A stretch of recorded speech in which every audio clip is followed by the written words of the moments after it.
Bienvenue dans cette vidéo, première d'une longue série autour du thème du développement personnel. J'essaierai de vous parler coaching, motivation, de vous donner des clés, méthodes et outils pour atteindre vos objectifs, sachant que je ne vais rien préparer pour une raison très bête, c'est que je n'ai pas suffisamment de temps. Alors pour le coup, pour ceux qui ne me connaissent pas et qui se demandent pourquoi je fais ce genre de choses, c'est parce que effectivement, à côté de mon métier d'informaticien en mission, donc je fais du big data, du développement, je fais également de la réalité augmentée, de la réalité mixte, de la réalité virtuelle, et je fais également du coaching et de la motivation sportive, ce qui fait beaucoup de choses, et ce qui fait que je n'ai pas le temps forcément de suivre ceux qui me demandent de les aider. Je suis désolé, mais effectivement, il n'y a que 24 heures dans une journée, à partir de là, j'ai un peu de mal. Donc du coup, dans ces vidéos, ce que je veux essayer de faire, en fait, c'est de vous donner certaines choses que je fais et essayer de répondre au plus grand nombre aux questions qu'on me pose parfois. Dans cette première vidéo, je voulais vous parler confiance en soi, mais sachant que ce terme est tellement vaste qu'il faudrait plusieurs vidéos, et d'ailleurs il y en aura plusieurs, pour vous parler de ça. Pourquoi il en faudra plusieurs? Tout simplement parce que le concept est important, primordial pour se réaliser. Il y a trop peu de personnes qui réalisent à quel point elles sont belles. En fait, même de façon assez amusante, les gens qui viennent me demander conseil sont parmi les plus belles qui soient. Pourquoi? Parce qu'en fait, elles ont atteint ce niveau de compréhension de soi, de compréhension du monde qui leur permet d'être sur la réserve, de faire suffisamment attention à l'autre pour ne pas le blesser, pour ne pas le vexer, pour ne pas être toujours piégées autour d'elles-mêmes, pour pas toujours se dire il n'y a que moi qui compte. Donc elles vont toujours faire attention. Elles vont toujours être plus douces que les autres. Elles vont toujours essayer de faire au mieux. Et malheureusement, à force de se comporter comme ça, elles finissent par s'oublier elles-mêmes et avoir une série de blocages assez impressionnantes. Donc du coup, vous allez avoir en face de vous des gens qui sont de très belles personnes, mais qui ne le réalisent pas et qui n'osent pas l'affirmer.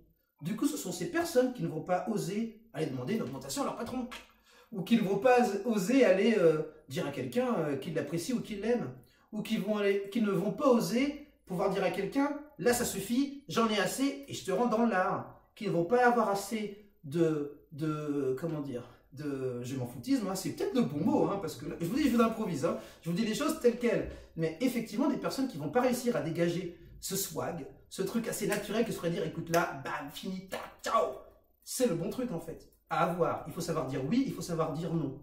Il faut savoir être à la fois un glaive et un bouclier, savoir se battre quand il le faut, se défendre quand il le faut, et évidemment déposer les arbres, s'il le faut, déposer les arbres, déposer les armes s'il le faut.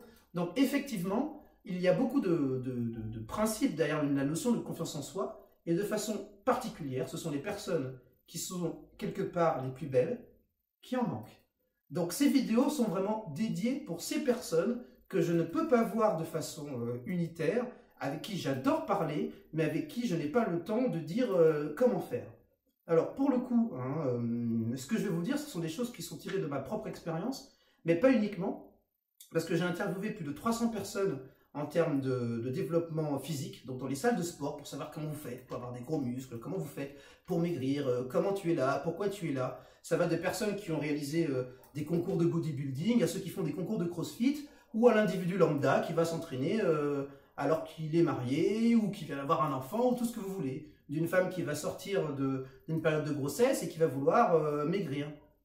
De la même façon, j'ai eu en face de moi des personnes qui, pour le coup, de façon personnelle, avaient besoin de se développer et demander, mais comment je peux faire pour me réaliser? Qu'est-ce que je dois faire si jamais j'ai envie de changer de boulot? Comment je peux m'adresser à telle personne? Comment je dois me comporter? Donc, toujours dans la même idée, ces vidéos vont être faites du moins, pour pouvoir aider ces personnes-là, gratuitement, c'est d'ailleurs pour ça que c'est sur YouTube, parce que je vais essayer de vous donner le maximum d'infos que j'ai et le maximum de choses que je fais pour moi-même. Voilà, comme ça tout est dit. Maintenant, ceux qui n'apprécient pas, eh ben dommage, mettez un et ceux qui aiment bien, mettez un et puis voilà quoi. Mais d'une façon très générale, j'ai rien à gagner dans l'histoire et en fait je m'en balance. Voilà. Pour le coup, je m'en balance vraiment parce que c'est pas le cœur de mon métier, c'est quelque chose que je fais par passion. C'est quelque chose que je fais parce que j'y crois vraiment et parce que j'aimerais bien, au moins, que toutes ces personnes qui valent le coup pour moi, dans ma vision des choses, soient le mieux du monde en fait. Soient le mieux du monde parce qu'elles réussissent à avoir ce genre de choses qu'on aimerait tous avoir, à savoir une humanité très fine, le fait de ne pas toujours penser qu'à soi et c'est très agréable à voir. Et c'est même dommage d'imaginer que ces personnes-là n'arrivent pas à atteindre leurs objectifs parce qu'elles sont trop dans la consilience, trop le retrait d'elles-mêmes. Alors même, d'un autre côté, c'est même se dire que quelque part, finalement, est-ce qu'on les connaît vraiment? Alors là, vous dites de quoi il nous cause. Il est en train de nous dire que les gens sont bien, et maintenant il nous dit, mais non, finalement, ils ne le sont pas tant que ça. Ben oui, parce que finalement, quelqu'un qui se retrouve contraint de toujours être dans la bienséance, dans la politesse, dans la bonne réalisation, on se demande, mais jusqu'où on a affaire au vrai individu? Jusqu'où cette personne n'est pas comme dans cette cage? Alors, pardon, parce que le coup de la cage n'était pas prévu. Hein. C'est ma femme qui met une cage sur ma table. Je sais pas pourquoi on a une cage, on n'a pas d'oiseau. Mais en fait, bon, il y a une cage. Alors, je vous dis la cage, là, je la vois parce que je me vois dans la caméra. Mais effectivement, le principe de la cage. Quelqu'un qui n'a pas confiance en soi, quelqu'un qui est une belle personne va se retrouver emprisonné. Il va voir tout ce qui passe autour de lui. Il va avoir limite la meilleure observation du monde. Pour une raison très simple, c'est qu'il va énormément l'observer, mais sans vraiment y participer. Il va être dans son monde, il va observer tout le reste, il va en avoir compris beaucoup de rouages, il va comprendre que ça c'est bien, ça c'est moins bien, qu'il faut faire telle chose ou pas telle autre, mais il ne va pas être capable de s'extirper de cet environnement pour pouvoir participer. Et du coup, ceux qui ont besoin de coaching ou de développement personnel, ce ne sont des personnes qui sont très agréables, malheureusement, dans une cage. Alors, jusqu'à maintenant, j'emploie des lieux communs, et je l'ai fait volontairement exprès pour ne pas vous parler de choses plus sérieuses et plus poussées qui concernent le développement personnel. Bien souvent, quand vous allez sur Internet et que vous regardez des sites, que vous lisez des bouquins, vous allez souvent avoir des méthodes en développement personnel qui sont des raccourcis. Oui, des raccourcis. On va vous dire, quoi, t'as pas confiance en toi? Oh, attends, c'est vachement simple. Va faire du sport, va pousser des poids, tu verras, bim, ça marche. Ouais, ok, c'est vrai que ça marche, mais il faut tellement de temps que beaucoup de gens abandonnent entre-temps. On va aussi dire, tu sais quoi, si tu veux avoir confiance en toi, tous les jours, tu vas aller aborder quelqu'un, aborde chaque personne, une à une, chaque jour, et tu verras. Dans 2 mois, 3 mois, 6 mois, 1 an, tu n'auras peur de rien. Ça marche, hein, c'est vrai, ça marche.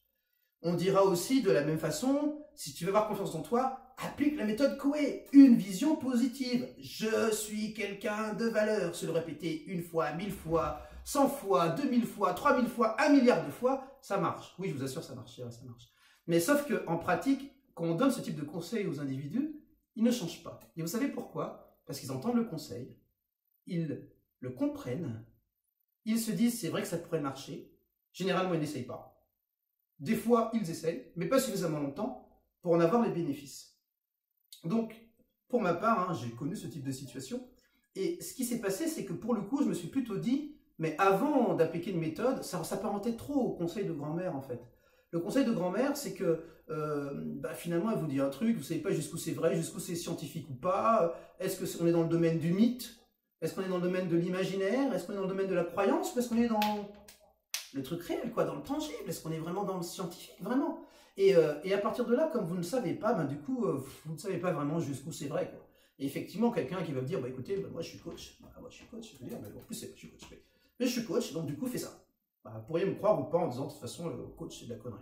Après, je pourrais arriver en disant, je suis psychothérapeute, chose que je ne suis pas pour le coup, ou je suis psychologue, chose que je ne suis encore moins, et je suis psychanalyste, alors là, pour le coup, on m'oublie, mais où je pourrais vous dire de la même façon, vous devez faire ci. Mais vous aurez quand même des doutes. Et vous avez bien raison. Vous avez bien raison, parce que quand on s'intéresse à la psychologie, à la psychanalyse, au coaching, il y a plein de courants différents. Il y a plein de versions. Et c'est là où on arrive à la partie la plus sympathique de ce que je suis en train de vous expliquer, c'est qu'en fait, si on veut réussir des choses, il faut se renseigner et savoir si ça s'appuie sur des principes réels et tangibles. Quand on a un principe réel et tangible, on découvre bien souvent qu'il n'y en a pas qu'un, mais plusieurs, mais au moins on se dit il y a une potentialité, une probabilité que ça marche, et comme cette probabilité que ça marche est avérée, du coup je peux la tenter. Je reformule parce que là j'ai dû perdre pas mal de monde dans la discussion. Si quelque chose semble vrai, scientifiquement parlant. Alors, dans scientifiquement, tout ce qui est afférent à l'humain, n'est pas, comment dire, n'est pas vérifié à 100%, n'est pas vérifiable à 100%. C'est-à-dire que bien souvent, c'est une approximation, ça marche pour la majorité des gens, mais pas pour tous. Et ça ne marche pas pour tous parce qu'en fait, derrière, il y a tellement de principes qui vont du génétique, à l'éducation, à la culture, à l'ethnie, enfin à tout ce que vous voulez derrière, au pays, à l'histoire, qu'au final, on arrive à tellement de variations et de variantes qu'à un moment donné, on ne sait pas sur quoi s'appuyer. Effectivement, il y a de grands noms qu'on reconnaît, donc on peut avoir Freud, Lacan, Dolto, Rousseau, Jung, on va arriver à Winnicott, on peut arriver à plein de personnes, mais à chaque fois, effectivement, il y a un noyau qui semble commun, il y a des évolutions différentes, mais tout le monde n'est pas d'accord. Et le reconnaître, c'est important, parce que en fait, les psychologues, les psychanalystes ne sont pas forcément d'accord sur tous les termes, en fait. Et à chaque période, il y a eu des révolutions.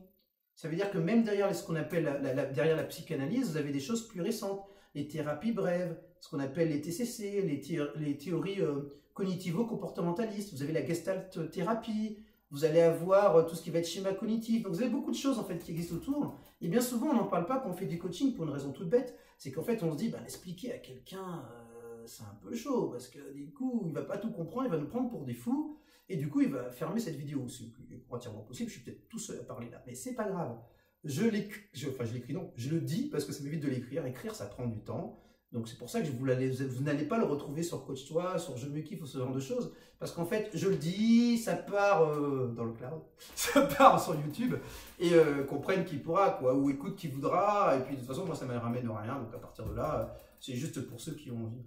Donc effectivement, derrière beaucoup de principes et derrière des théories de coaching, il y a des fois du vent, beaucoup de vent, mais il y a des choses très sérieuses. C'est pareil pour la psychologie ou la psychanalyse, il y a eu des expérimentations qui ne sont pas forcément bonnes, il y a eu des choses qui sont douteuses, mais également beaucoup de sérieux. Voilà. C'est ce que je voulais vraiment vous dire au terme de cette vidéo, c'est qu'il y a beaucoup de choses sérieuses, que là je vous parle comme ça à la cantonade, sans parti pris, sans filtre, avec une méthodologie, vous allez dire, il a l'impression de partir dans tous les sens. C'est normal parce que là, j'ai juste allumé l'écran et je me suis dit, ok, je vais commencer des vidéos parce que, non, pas parce que c'est à la mode, mais c'est parce que ça me permet de donner des choses, j'espère qu'ils seront intéressantes pour certaines personnes, que ça va leur permettre d'évoluer, ça va leur permettre d'avoir le corps qu'elles souhaitent, ça va leur permettre d'atteindre les objectifs qu'elles ont, ça va leur permettre de s'affirmer vis-à-vis des personnes qu'elles aiment, parce que j'ai tellement de gens qui me disent, j'aime telle personne, telle autre, qui n'arrivent pas à leur dire, c'est pitoyable, qui vous disent des choses, mais qui sont magnifiques, que je ne devrais pas entendre moi, qui devrais dire à d'autres et qui ne savent pas faire. J'entends des gens qui vont vous dire des choses qui sont incroyables dans la façon d'appréhender les choses, des schémas, des paradigmes de pensée qui sont magnifiques et qui ne sont pas capables de l'exprimer, que ça n'arrive pas à l'exposer aux autres, à s'extirper d'eux-mêmes pour dire voilà qui je suis, voilà ce que j'ai fait, voici le swag que j'ai, parce qu'en fait, je suis quelqu'un de bien. Donc voilà, première vidéo qui ne veut rien dire, évitez quand même ça, parce que bon, non, parce que moi je préférerais ça, mais n'y allez pas, de toute façon je vais en faire d'autres, plein d'autres, je vais aborder des thèmes de façon claire, on parlera confiance en soi, on parlera estime de soi, on parlera comportement, on parlera attitude, je vous expliquerai comment passer de l'un à l'autre, comment faire en sorte de vous réaliser, et avec plein de méthodes, et à chaque fois je prendrai des exemples. Voilà. Donc première vidéo un peu brouillon, mais qui a le mérite au moins d'exister.